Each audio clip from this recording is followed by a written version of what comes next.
ಅದಿ ಪುಟ್ಟ? ನಾನು ನಿನ್ ಜೊತೆ ಮಾತಾಡ್ಸಲ್ಲ. ಯಾಕೋ? ಯಾಕೆಂದ್ರೆ ನನ್ನ ಬಿಟ್ಟು ಹೋಗ್ತೀಯಾ? ರಜದಲ್ಲಿ ನಾನು ವಾಪಸ್ ಬರ್ತೀನಿ. ನಿಜವಾಗ್ಲೂ? ಪ್ರಾಮಿಸ್? ಪ್ರಾಮಿಸ್ ಪುಟ್ಟ. ನಿನಗೆ ನನ್ನ ಮೇಲೆ ಸಿಟ್ಟಿದ್ರು ನನಗೆ ನಿನ್ನ ಮೇಲೆ ಸಿಟ್ಟಿಲ್ಲ. ಯಾಕೆ? ಯಾಕೆ ಅಂತಂದರೆ ನಾನು ಇಲ್ಲಿಗೆ ಬರೋದಕ್ಕೆ ನೀನೇ ತಾನೇ ಕಾರಣ. ನೀನು ಅವತ್ತು ಸ್ಕೂಲ್ ಹತ್ರ ಬರದೆ ಹೋಗಿದ್ದಿದ್ರೆ ನಾನು ಇಲ್ಲಿಗೆ ಬರ್ತಾ ಇರಲಿಲ್ಲ. ಇವ್ರು ಯಾರೂ ನನಗೆ ಸಿಗ್ತಿರ್ಲಿಲ್ಲ. ಅದಕ್ಕೆ ಥ್ಯಾಂಕ್ ಯು ಸೋ ಮಚ್. ನೀವು ಯಾವಾಗ ಇಲ್ಲಿಗೆ ಬರ್ತೀರಾ? ಇಲ್ಲಿಗ? ಯಾಕೆ? ಯಾಕೆಂದ್ರೆ ನನ್ನ ನೋಡೋಕ್ಕೆ. ಎಕ್ಸಾಮ್ ಮುಗಿದ ತಕ್ಷಣ ಬಂದ್ಬಿಡ್ತೀನಿ, ಸರಿನಾ?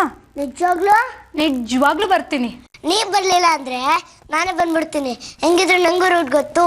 ಆಹಾ, ಹಾಗೆಲ್ಲೂ ಮಾಡಬಾರ್ದು. ನಾನೇ ನಿನ್ನ ನೋಡಕ್ ಬರ್ತೀನಿ, ಸರಿನಾ? ಓಕೆ.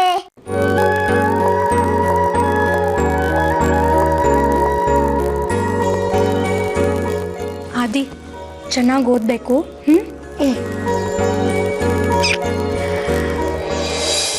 ಅನಾಥೆ ಆಗಿದ್ದು ನನಗೆ ತಂಗಿ ಸ್ಥಾನ ಕೊಟ್ರಿ. ಸ್ವಂತ ತಂಗಿಗಿಂತ ಹೆಚ್ಚಾಗಿ ನೋಡ್ಕೊಂಡ್ರಿ. ಈ ಋಣನ ನಾನು ಏನು ಜನ್ಮ ಎತ್ತು ಬಂದು ತೀರ್ಸಕ್ಕಾಗಲ್ಲ ಅಕ್ಕ. ನಾನು ನಿಮ್ಮನ್ನು ಯಾವತ್ತೂ ಮರೆಯೋದಿಲ್ಲ. ನೆನ್ಮೆಂತೂ ನನ್ನ ಮನಸ್ಸಲ್ಲಿ ಸದಾ ಹಾಗೆ ಇರುತ್ತೆ. ತಂಗಿಯನ್ನು ಸ್ವಾರ್ಥ ನನಗಿರ್ಬೋದು, ಆದ್ರೆ ಆದಿತ್ಯನ ನೀನು ಹುಡುಕಿ ತಂದು ಕೊಟ್ಟಿದ್ಯಾ.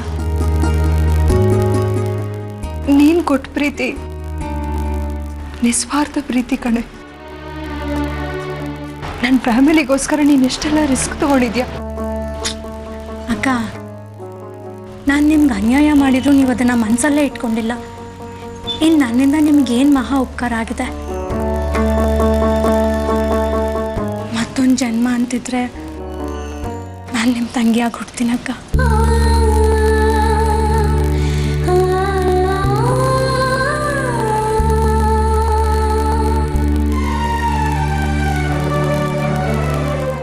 ಬರ್ಲಾ?